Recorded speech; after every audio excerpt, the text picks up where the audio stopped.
here.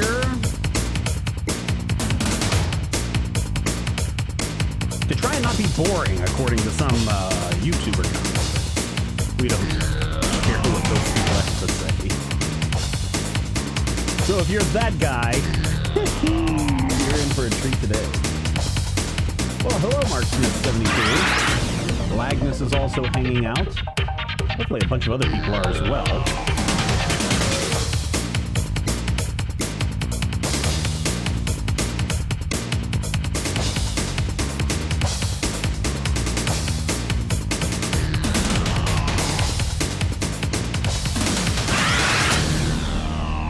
Finally, Friday is being brought to you this week by Major Spoilers VIP and Patreon members from around the world.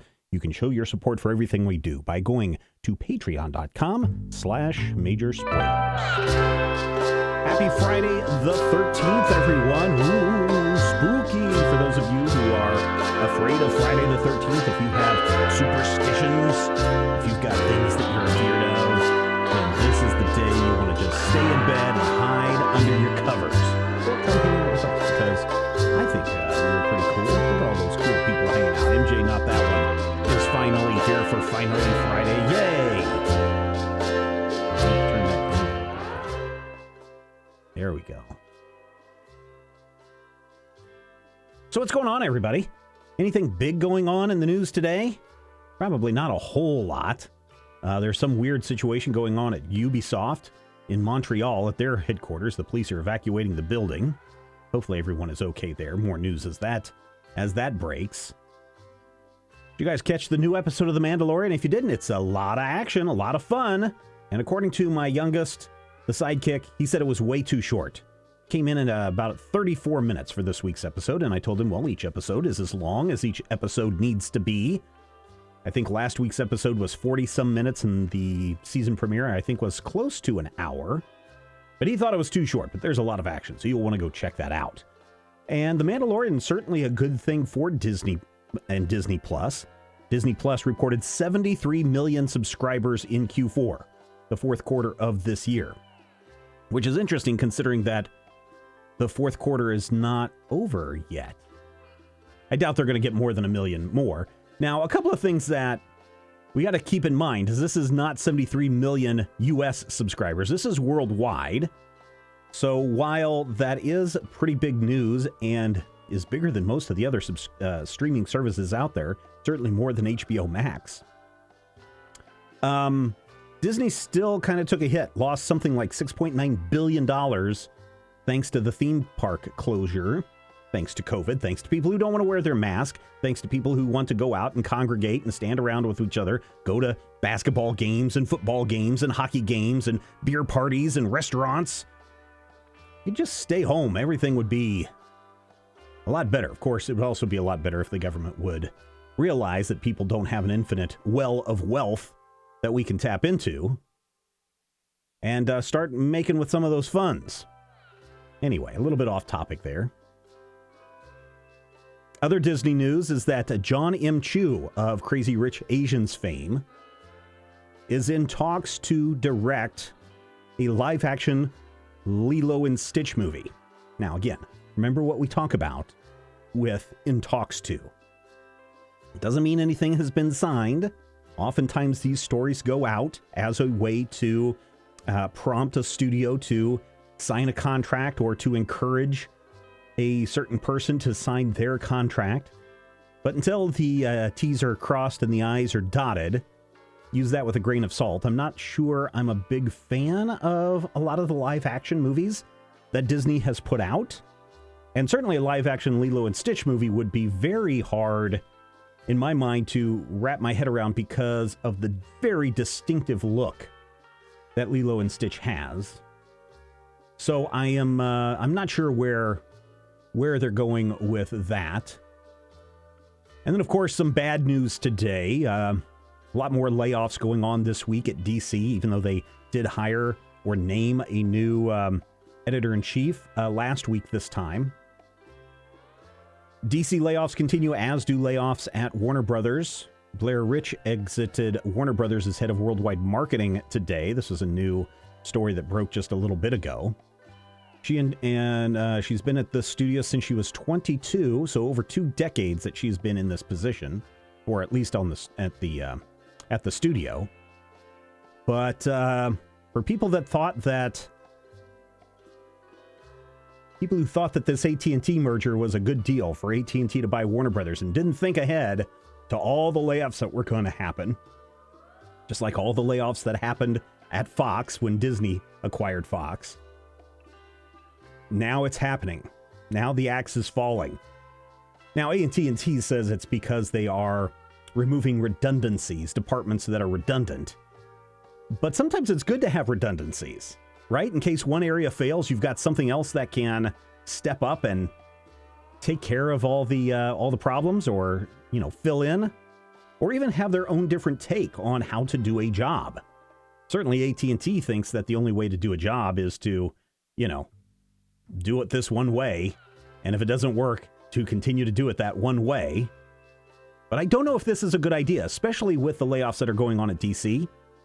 When you're getting rid of editorial and heads of departments, and you're saying, oh, somebody else can take care of the merchandising arm of DC. Let's have the cellular phone division take care of the merchandising stuff for DC. I don't know if that's actually happening, but it wouldn't surprise me. Someone who sells cell phones may not know how to sell DC merchandise. Yeah, just an observation. A final story here that we have today, Darkwing Duck, one more final Disney story. Darkwing Duck reboot in the works at Disney+. Animation is a great way during the pandemic to get some work done and get production done. There was a story, I forget which animated series, there's another story up on Variety today, where they're talking about how they're able to do production remotely because all of the voice actors have these booths. And if you haven't seen, I think it's LA voiceover booths? I forget this company that does it. They have some really fantastic portable. It's not like you're changing a room into a sound booth, but essentially it's just a little portable sound booth. Well, not a little, it's actually quite big, that you can install in a room and get some really good voice recording. And with ISD inlines, or with high-speed internet, or just recording it with someone listening via Skype and then uploading it, a lot of voice work can be done from home during the pandemic. And of course, animation can be done from home during the pandemic.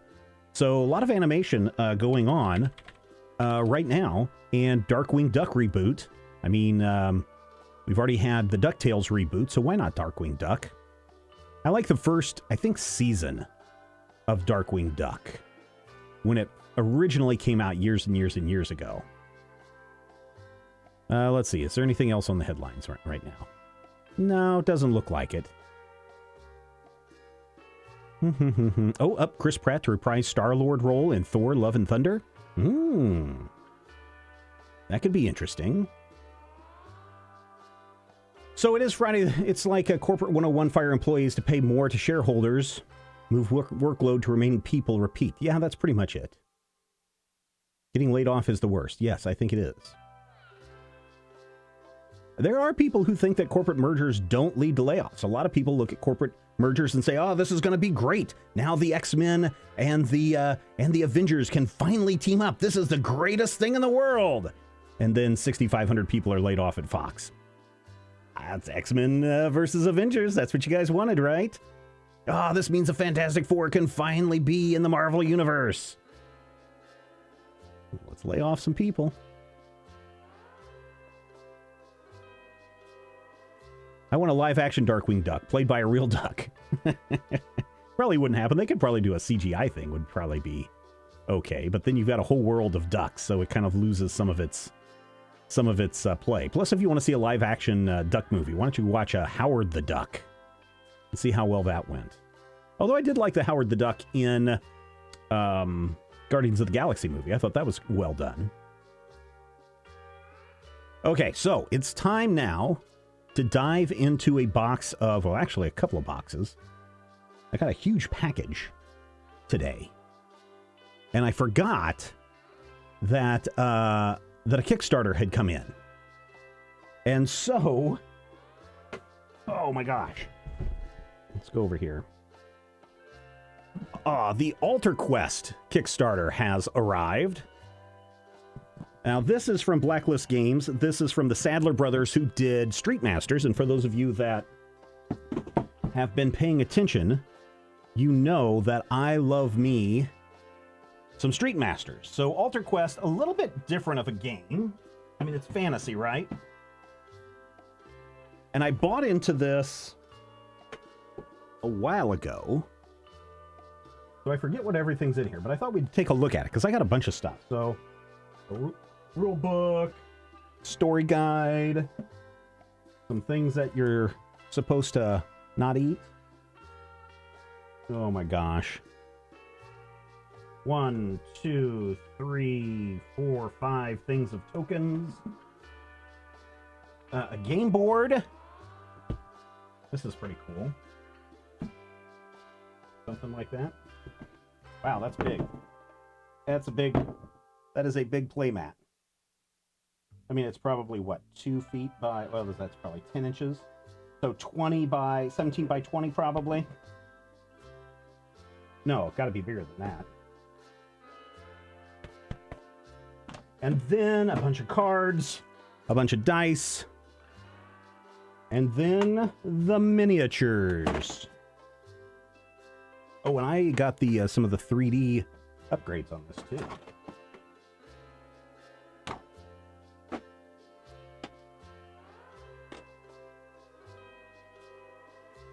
I don't know if this is a good guy or a bad guy.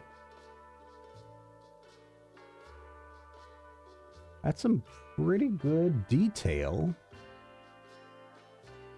Let's see if we can get it to focus. Come on, focus.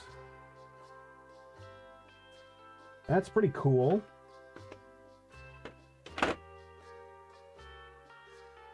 Some itty-bitty minions to fight as well.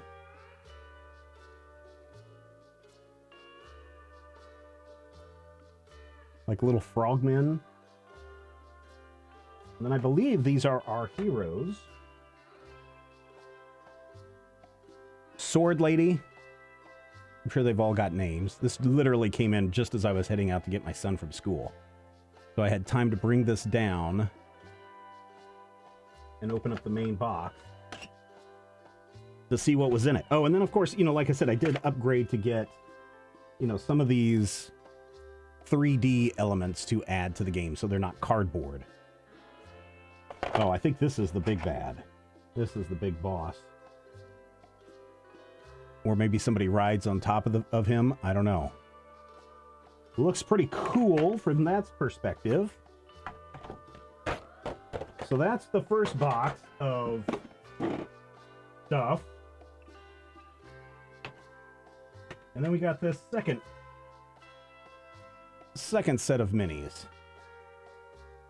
See if that'll focus. And then a bunch of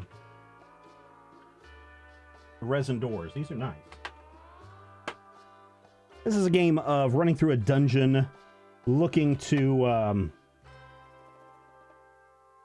finish the quest before the bad guys finish the quest. Look at that. There's your gargoyles game right there. So that is the... Oh my gosh, how does this all go back? So that, and then of course you got all the dice. I mean, all the cards and all the different things, and things as how they, include a bunch of the figure colored bases. I have a feeling it's not going to be exactly like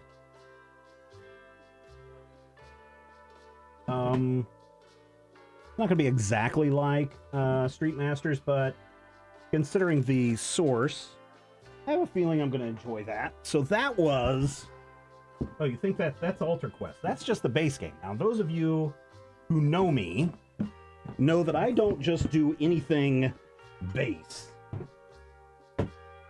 I go all in because here's what happens with a lot of these games. They're not headed to stores. Now, the exception to that is, of course, IDW Publishing with their Teenage Mutant Ninja Turtles and the upcoming Batman game, which I thought this was. Because I knew they said that they were going to start shipping close to the end of November, 1st of December, and I thought, ooh, maybe I'm getting my Batman game early.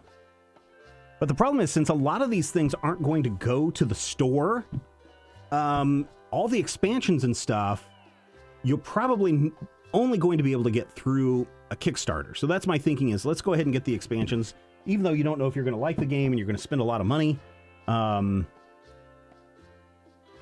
Here's the runes of Arkanspire. I haven't opened this one.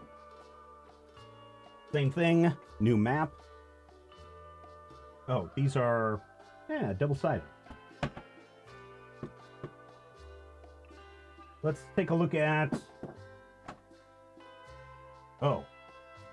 This is one of those that says, do not open until instructed. Ooh. I hope this is not one where it's like done in one and then you can't play it and you don't get a surprise. This is a kind of a clear resin. So maybe these are ghosts. That's pretty cool. See what else we can pull out of here. Ah.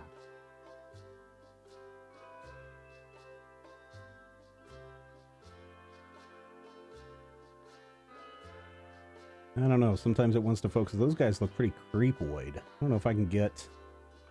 Oh, look at those guys. Ah. They are ready to devour your head. And then let's take a look at this guy right here. Oh. Break it trying to show off. These actually are, you know, a lot of times when we get minis, you know, things like this are really flimsy, but this is very stiff, very well made. Look at this guy. What is he? Come on, focus, focus, focus. I want to see this guy's head. Look at that.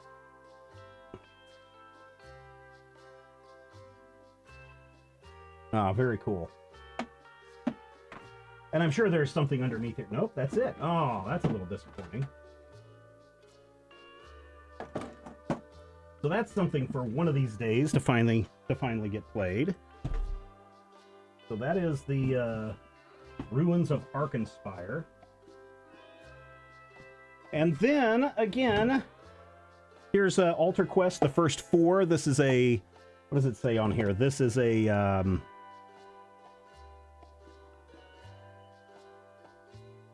Explore the Legend. This is supposed to be a legendary expansion. I'm sorry, a heroic expansion. This one kind of got crushed in shipping. So this will have 4 figures. Well, oh yeah, there they are. 4 new figures. Maybe I can hold this up to here and get a shot. Probably not. Figures are really well done. A lot of detail in here. And again, a lot of times these things just are super flimsy and are ready to break off or get bent. This one's actually is a little flimsy for as thin as it is, but even this arm, though, is really solid. Am I going to paint these? No, I'm not going to paint these. I don't know how to paint minis. I told Brad a long time ago that we need to do a series on the Major Spoilers YouTube channel, or maybe right here on the Twitch channel, where he does a series of show Steven how to paint minis. And then finally, all the stretch goals. Another big-ass box. Oh my gosh, there's a lot. And here's the bad thing. I get so many of these things, and then I don't have time to play. Oh, look at this. I never have time to play these games. There's a ton of miniatures in there. Look at this guy. The fire guy. I don't know if you guys can see those.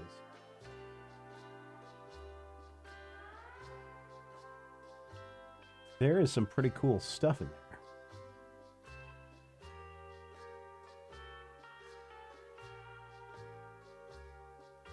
Like some kind of a great cat. Neat. Yeah, if I knew how to paint minis, I'd definitely paint minis, but I don't have... I don't want to screw up, right?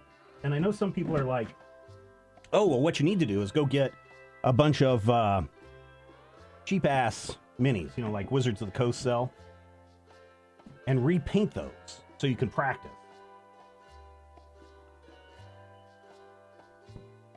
But even then, I don't like to ruin things and have something look stupid. So I am okay with unpainted minis. That's me personally. I wish I had access to a high-end 3D printer. I'd go all out on figure stuff. I can actually do decent 3D modeling. Ooh, well, I do know. So here's the thing. If you're wanting to get into 3D printing, what I would suggest, miniature painting on Twitch is popular. As soon as this pandemic is over, I don't know if Brad has ever wandered out of his house. He was on our game stream, 2 weeks ago? And he was talking about the only time they go out is to go get groceries, and that's it during pandemic, which is what you're supposed to do. I don't do that, unfortunately. But I always wear a mask and keep distance and everything, but, you know, kids have to go to school according to the state. But maybe we could do that as soon as the pandemic's over. But here's the thing. Oh, you buy green army men and paint them, and that's why they suggest practicing on. Oh, or what they suggest practicing on. Oh, that's good. But here's the thing. If you are wanting to get a 3D printer, I would suggest if you're wanting to do miniatures or even maxatures or whatever. Oh man, the Sentinels of the Multiverse board game. Those miniatures are going to be like 5 inches tall. I don't know, is that 5 inches? And those are going to be really cool. Now, I did get those pre-painted. But if you're wanting to do miniatures, I would suggest you get a resin printer because of the level of detail that you get out of resin. You won't get a level of detail with a filament printer, okay? With a PLA printer. You really need to get a resin printer. They do make some that are relatively small. Is it the Elegoo Mars? Let me see if I can bring that up really quick. Elegoo, E-L-E-G-O-O. And let's go over to website and see if website is working. Website is not working. We'll fix that. There you go. I don't want to sign up and save. But the resin is much better, and the Saturn is their big one, but that is a 4K printer. Let's see. The Mars is relatively small, and it's relatively inexpensive. Now, when I say small, I do mean that for $300, you get, let's see if I can find what the size is on this. But you can see there's some of the miniatures right there that they're doing. You can do a build volume of 5 inches by 3 inches by 6 inches. So 5 by 3 by 6. So you can definitely get some miniature printing done with that. Even some stuff that's a little bit larger, maybe even the size of the minis that we're getting in that Sentinels of the Multiverse game. And the detail is going to be better. There's very little finishing that you have to do if you do your support structure correctly. There's very little, post-finishing you have to do. If you're doing filaments, you got to sand that stuff, and then you got to seal that stuff, and then you got to paint. It's just a mess. For really small, and I've tried doing miniature painting on my filament printer in the past, and the detail just isn't there. I mean, it looks good, but you can really see those layer lines, and there's no way to clean that stuff up. But if you want to do and just mess around with some of your 3D modeling and see what you can do for miniatures, the Elegoo Mars 2 Pro is, what did it say? It's, I think it said it's not in stock. Oh, you could buy it on Amazon. But $299, $300? That's not too bad. They also have a Elegoo Mars UV photo. Oh, that's just to cure your stuff. But $300, not too bad. Now, the biggest one they have, is it the Saturn? The Saturn is huge. There's one of these. No, that's not it. They have one that is so big that you can basically do a helmet with it. Maybe it's not Elegoo. Maybe it's somebody else. But you should definitely check that out. I would definitely check that out if I were you, if you have some 3D modeling skills. I need to get back into my 3D modeling. The only thing I wasn't able to do with 3D modeling is I never could get the hang of figure modeling, so I could never really do that. But now that there's, what is the 3D Sculpt or whatever it is, where you can twist it and bend it and do all that stuff in a 3D space, kind of like playing with glue. Check that out. You know, you're going to paint your Freedom 5 stuff. GW people know Forge Wild by reputation. They are resin. Oh, Forge World. Did you see we're getting Young Legacy as a hero? I did not. Yeah, I would look for the... Now, it depends on what you want to do. I mean, literally, if you're going to do figures, you like miniatures, you know, something small would be good. But here's the thing. With filament printing, you basically are printing... You know, if you're doing a bunch of them, let's say you're doing 6, you do a 2x3 grouping of them. You know, it's got to do one layer of 1, then one layer of 2, then one layer of 3, then one layer of 4, then one layer of 5, then one layer of 6, then layer 2 of 1, and then it goes all the way around that. With a resin printer, it doesn't do that. It basically prints all the layers at a time. And so the resin printing is actually faster than the 3D filament printing. So with those larger sizes, you can actually print a bunch of elements at once, a bunch of models at once. And they would be done in the exact same time as it would take one model to be printed. That's one of the cool things about that. So you might want to start with a little $300 model and then build up, because there's one that's like, I think it's like $5,000. It's really expensive. And it is huge. You can literally do like an Iron Man helmet on this thing. I will point you to a YouTube channel. Is it Uncle Jesse? Yeah, you want to go and check out Uncle Jesse's channel. Hey, you guys, in today's video, okay, Uncle Jesse, let's quiet you down there. But he reviews 3D printers, both resin and filament, and you can go in there and you can see some of the things. Oh, it's the Frozen. That's the one that I'm thinking of. That's really super huge. It's the Frozen printer that you can do. I don't know if he even has it here.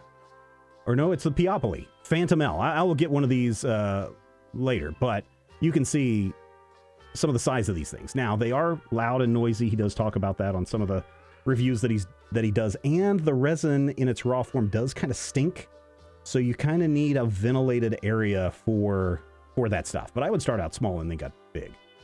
Not interested in buying a 3D printer myself, but regular 3D printers are easy to access, and I might at some point try to get some files for terrain. That's certainly something you can do. I know I've backed some Kickstarter stuff. I know you can go online to, what is that 3D model site? It's not here on my dashboard. I used to have a whole bunch of 3D sites, but I'm on one of their mailing lists, and people release terrain and other things that you can get for 3D printing. Last thing I'll say about 3D printing. I forgot. Anyway, let's do one more unboxing. Now, this came in the other day, so this is kind of an advanced look. In fact, I didn't even look to see if there was an embargo on this. Doodaloo. Oh, so this is out next week. Okay? It is Tasha's Cauldron of Everything, a new book for Dungeons & Dragons 5th edition. A magical mixture of new rules, options, and subclasses for the world's greatest role-playing game, Tasha's Cauldron of Everything. Whoops, that's not the one I want. See if we can get that in there. Broop. This is kind of like Xanthar's Guide to Everything. Introduces class features and subclasses which add flavorful options to the character classes players will enjoy. The Artificer class, a fan favorite, also appears in the book, as do group patrons who can help mold your character's story and customization options that let you shape your character's origin. The Witch's Brew wouldn't be complete without new feats, new spells for both player characters and monsters, and new magic items, including magic tattoos and mighty artifacts. So that's pretty cool. Now, here's the thing. This is the default cover. We've shown these before. The art on these is fine. This is the one that a lot of people will end up buying. But I say people go out and get the variant cover, because holy cow, look at this cover. This thing is beautiful. Wraps around all the way to the back. It's got like a shiny metal thing going on here. This is really nice. Now, this came in yesterday, so I haven't really had a chance to flip through this. But, you know, cantrips and rangers. Oh, ranger. Optional class features. Sorcerer, optional class features. Group patrons. Chapter 2, how patrons work. Group assistance. There's a lot of stuff in here. Of course, the art is always good. Oh, looks like there's some random tables. Holy cow, there are some kind of random tables in here. Magical mushroom effects. D10 effects. Roll a D10, and then you can figure out if you roll a 10, magical mists pour out of the creature's eyes and ears, acting as a fog cloud spell for 1 hour that is centered on the creature and moves with it. All right, cool. So if you want to expand your D5 or your 5th edition, D&D 5th edition, here they are. I think what I'm going to do one of these days is, since I have duplicates of a lot of these, I'm going to gather a bunch of these together and do a giveaway. Probably not on Finally Friday, but maybe on a Saturday or a game stream, or maybe something with a critical hit. So there is that. Now, also coming out on Tuesday, November 17th, that's when Tasha's Cauldron of Everything arrives, is the Dungeon Master's Screen Wilderness Kit. Is the Big Cartel Shop the only major spoilers critical hit merch? Yes. Unless you are a patron over at patreon.com/majorspoilers at the, what is it, the $25 level? I think that's the assistant producer level. You get a monthly print, and I am about to download the monthly print for November and send that off. I believe it is a Thanksgiving theme.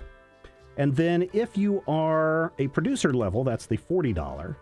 Once a year, we send you a t-shirt that has some major spoilers themes. In the past, there has been some Modern City stuff. Last year, I think it was one of the Modern City baseball teams that we talked about in the game. And this year, it is the Legion Clubhouse t-shirt is what the t-shirt is this year, and people are just now starting to get that. So here is the Dungeon Master's screen. Let's go back over to the overhead. I ended up talking about 3D printers, and we ran out of time, but I did want to get this out there. All right, so what does your GM screen look like? Well, it looks like a GM screen. But it's got all the necessary rules and tables and things that you might expect. And it's got a pretty cool graphic on the other side. So that's pretty cool. Then there's some card effects, some maps, and these feel like they have a coating on them so that you can wipe them down. Some other things, some more effects, and some initiatives. Oh, cool. Some initiative cards. And it looks like some kind of a box to store all these cards in. So that is the Dungeon Master Screen Wilderness Kit. That's pretty cool. I think this is the first time that I've gotten a Wilderness Kit from Wizards of the Coast. That is who sent these to me. We thank them for that. And then there's one more thing. I want Steven as Legacy on a t-shirt. That would be funny. I don't know, the person who used to do Alex Diacon, I haven't heard from him in forever. I keep trying to reach out to him, but he doesn't respond, so I don't know if he's too busy or something has happened to him. I have no idea. But now we're having Scott Johnson's daughter, Carter Johnson, doing the art for those monthly prints. So the final thing is a card game called The Great Dalmuddy, or Dalmoody. This is a card game for, what is this, 1 to 4 people? No, I think it's 4 to 8 players get to play this. 15 minutes to play. I don't know, again, you just saw me open it up. I don't know, for some reason, I think that this game, in each hand of the Great Dalmoody card game, the object is to get rid of your cards as soon as you can. The faster you can get rid of the cards, the higher your social class will be in the following hand. So it sounds a little bit like It sounds a little bit like Love Letter, maybe? In the way that the number of cards that they have in here works. Because it says like there's 13... What does it say here? 13 Fools, 12 Rat Catchers, 11 Exterminators, 1 Great Dalmoody. So just based on that, and the object is to get rid of your hand. Here's some art on one of the cards. Here's a Rat Catcher. Kind of sounds a little bit like Love Letter, but I would have to open this up and play it. 4 to 8 people, so this plays very quickly, about 15 minutes for that. Last but not least is the equipping with the D&D inspired adaptation of the popular card game, The Great Dalmoody, in celebration of the original game's... Oh, no, so this is something totally different. Great Dalmoody Dungeons & Dragons builds on the success of the award-winning game designed by Richard Garfield, testing players' fates and status in a fun, easy-to-learn, and fast-paced card game. The deck includes 13 cards, including the iconic Dalmoody and the new D&D-flavored card names, accompanied by beautiful and evocative illustrations by artist Harry Conway. In the Dungeons & Dragons role-playing game, the dice may control your fate, but in the Great Dalmoody, it's about how cleverly you play the cards you are dealt. Also out, bloop, November 17th, and this might be, if you're looking for it, a great stocking stuffer for some gamer in your life who's into Dungeons & Dragons. So there you go, ladies and gentlemen. That's the unboxing. There was a lot of stuff to unbox and talk about today. So hopefully that was interesting for you. Hopefully you were entertained. Does artwork for Legacy? The younger Johnson gets the talent and something more. Carter's pretty good. She has her own style, but definitely learned a lot from her dad. Yeah, Scott, in my opinion, is a little bit more angular in how he does his art, and Carter is more arcs and swirls and stuff. So if you see her stuff, it's a lot of little tapers and a lot of like arcs and curves and everything. That's how I would kind of differentiate their two styles. Scott more angular, hers more swooshy. I kind of, at times when I look at her art, think of it as almost at times looking a little, what's his name? Alex, what is it? Not Alex, but the guy that used to do, is it Herschel? Is that the artist? So there you go. So those are some cool goodies. There you go. It would be great to get some more stuff on the Big Cartel for sure. I may have to up my patronage from gold to the $25 level. Gold is only $10. So if you're paying $15, thank you for that. But the gold level is only $10. $10 a month. Real quick, if you are currently not a patron, but you want to get an idea for the things that we have on our Patreon page, for the month of November and December, people who sign up for either $1 or $2, if you're in one of those thank you or keep it going classes over at patreon.com/majorspoilers, you will have access to everything that I post up on the Patreon page. So you will get the Major Spoilers pre-show when you're a $1 and $2 member for the month of November and December. You will get Critical Hit a week early. You get access to the new character sheets that we will be posting. You get access to the GM Roundtable. We just released one last week, and I think there are 2 more scheduled, one for November and one for December, that people will have access to. And then, what else? VIP live chat, which is coming up not this Saturday, but next Saturday. And I think we're still planning on doing one flashback episode. You can find out more information over at patreon.com/majorspoilers, but this is only for November and December. So if you sign up on December 31st for the $1, you will have 1 day to access 2 months worth of content that we put up, because January 1, you're not going to have access to any new stuff going forward after that. So this is just a taste. And then if you want new stuff going after that, you can sign up for the silver or gold or assistant producer or producer level. Or if you want us to come to your house once COVID is over, we do have a Daddy Warbucks level where you pick the show that you want us to record live in your home, and we will fly to you and record in your home and wreck your toilet and take you out to dinner. Not necessarily in that order, but maybe. Only in the continental United States, though, for that. The Double Drop Wednesday alone is worth it, says Lagnus. Cool. Nice. I'm glad that you enjoy that. So that wraps it up for this week. Thank you so much. I don't know, this weekend, Jason and Ashley are doing their what is it? The charity drive for service members. Charity drive for service members. So go to charitydriveforservicemembers.com. Takes place from 12 o'clock to 5 o'clock Pacific Standard Time. They are trying to raise $5,000 for the Soldier Project that they give to every year. They've got a number of guests, including just announced the other day, Kevin Smith will anchor the last hour. If you're wondering who the Quiver Devil was, he wrote both Green Arrow and Daredevil, as well as podcasting, all these other things. There is art that is going up for auction. Some of this art looks very, very cool. I'm going to try to bid on the Dan Jurgens art, but I kind of saw the Cully Hamner art with Blue Beetle, and I kind of want that. But I've only got a certain amount of money that I can spend on this thing this year. So we will see. But I'm hoping that all of you will go over there. So I probably am not going to do a game stream on Saturday because I want people to go over to charitydriveforservicemembers.com and participate in that and help push Jason and Ashley over that $5,000 goal. All of the money goes to the organization, the Operation Gratitude. So I do want you to participate in that.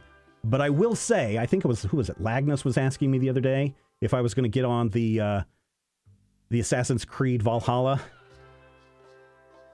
Wasn't going to do it, but I bought it. What, Wednesday night? After we were done, Wednesday night, I believe.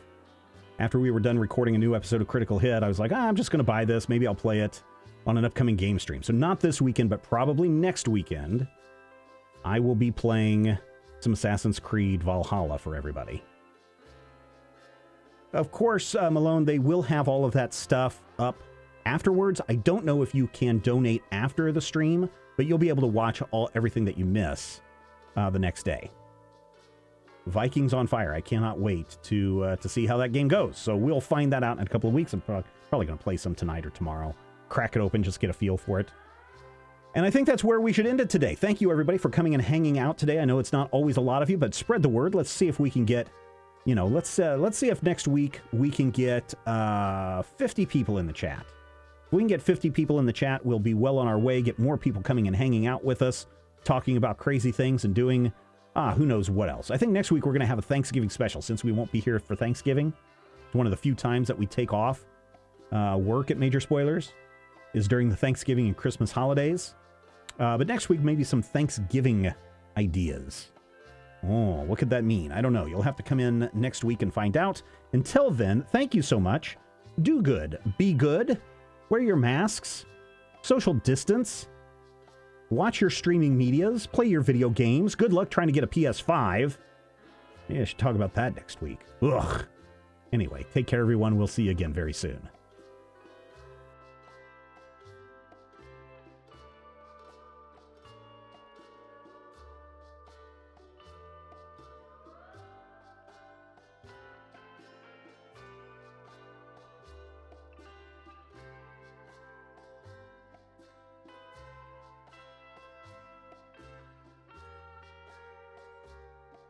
Look at all these awesome people who make Major Spoilers possible.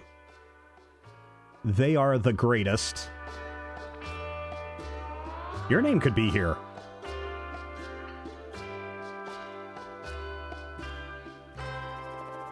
Our silver spoilerites. I like that. Now I've got to figure out how I'm going to get out of my office with all these boxes in the way between me and the door. This will be fun. Then I have to figure out if there's even room on the shelves for these games. Oh my gosh. What did I get into? I curse Brad and Brian and Rob and Rodrigo for getting me hooked on board games.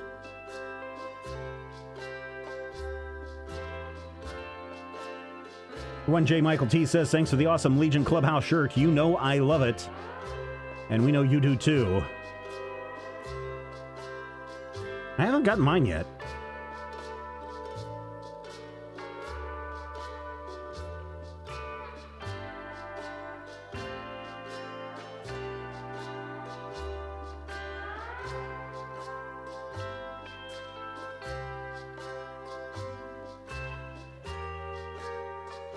Oh, Youngest just came in to show me that he finally completed everything, including the DLC on the Pokemon game for the Switch.